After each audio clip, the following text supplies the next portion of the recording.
Halo sahabat bidan, bagaimana setelah mempelajari modul 8 ini dari presentasi dan modul lengkapnya serta video-video yang disediakan untuk penunjang modul 8 ini? Kami berharap teman-teman bidan sudah lebih memahami tujuan pembelajaran dan juga mencapai tujuan pembelajaran modul 8 ini.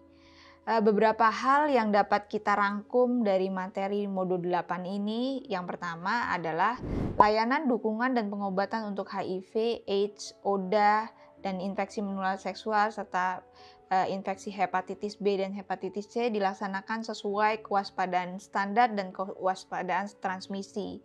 Jadi ini kembali lagi 3 hal yang paling penting bagaimana penerapan universal precaution memastikan setiap orang itu dapat berpotensi untuk menginfeksi, sehingga proteksi terhadap bidan itu sangat penting, karena proteksi terhadap bidan bukan hanya melindungi bidan itu sendiri, melindungi aksesibilitas terhadap perempuan agar kalau bidannya sakit tentunya perempuan tidak dapat mengakses layanan. Selain itu, bidan juga melindungi perempuan dan melindungi keluarga di rumah.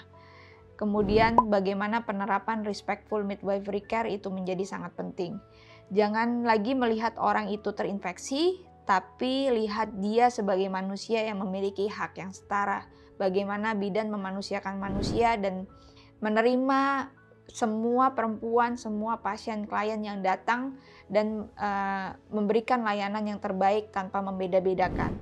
Setiap kelainan yang ditemukan harus ditangani mengacu pada peraturan perundang-undangan yang mengatur kompetensi dan kewenangan bidan.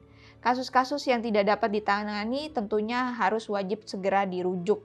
Ini adalah bagian dari salah satu komponen respectful midwifery care, bagaimana bidan selalu berkolaborasi demi keselamatan perempuan. Oleh sebab itu, kolaborasi bidan tidak hanya dengan tenaga kesehatan atau tenaga medis, tetapi juga dengan profesi lain, misalnya dengan perempuan yang mengalami kekerasan atau penyintas kekerasan, maka tentunya ada kemungkinan teman-teman bidan butuh merujuk untuk pendampingan ke psikolog atau bahkan bagaimana perempuan dapat memastikan perempuan untuk mendapatkan pendampingan hukum. Kemudian bidan perlu memberikan informasi tentang fasilitas kesehatan yang dapat diakses untuk pengobatan infeksi menular seksual, HIV, AIDS, hepatitis B, dan hepatitis C. Dan bagaimana memastikan rujukan tersebut adalah fasilitas yang aman dan nyaman untuk perempuan. Disinilah kembali lagi bentuk-bentuk implementasi respectful midwifery care. Kemudian bidan juga harus memastikan bahwa pasien melakukan pengobatan dengan benar dan memfasilitasi proses rujukan. Bagaimana bidan selalu memotivasi, mengingatkan, memberikan dukungan psikososial kepada pasien untuk tetap disiplin demi memastikan mereka dapat hidup sejahtera. Kemudian bidan dapat mengidentifikasi pemajanan dengan melakukan penggalian informasi yang cermat dan teliti.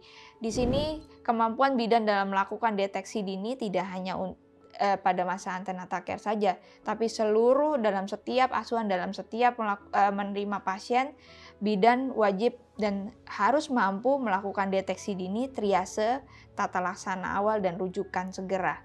Sehingga dengan kekuatan ini, dengan kompetensi yang kuat di deteksi dini, triase, tata laksana, dan juga rujukan, tentunya bidan akan menjadi fasilitator yang luar biasa untuk perempuan, untuk memastikan kesejahteraan dan untuk memastikan perempuan terbebas dari kematian dan juga kesakitan yang memanjang. Kemudian pastikan bidan melakukan asuhan sesuai dengan kewenangan, sesuai dengan kompetensi dan kewenangan bidan, sesuai dengan peraturan dan perundangan yang ada di negara Indonesia, tentunya dengan mengedepankan prinsip-prinsip respectful midwifery care. Hal ini menjadi sangat penting, khususnya di modul 8 ini banyak sekali teman-teman yang dengan infeksi menular seksual, HIV, AIDS, ODA, hepatitis C dan hepatitis B dan hepatitis C itu merasa malu untuk datang karena khawatir didiskriminasi, distigma, atau dilecehkan. Oleh sebab itu, peran bidan menjadi sangat penting untuk melindungi mereka, untuk memastikan ruang-ruang yang aman, memberikan layanan yang bebas stigma, bebas diskriminasi, dan tidak menghakimi. Disinilah kekuatan bidan dan disinilah keunikan bidan bagaimana selalu menempatkan setiap pasien atau klien sebagai subjek dalam dengan menerapkan respectful midwifery care. Kami mengingatkan juga jangan lupa untuk mengerjakan evaluasi modul 8 ini karena sangat penting untuk akreditasi dan SKP teman-teman bidan dalam pembelajaran online ini.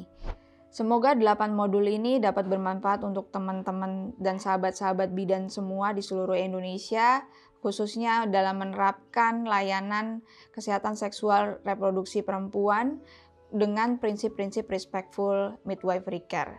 Bidan bersama perempuan.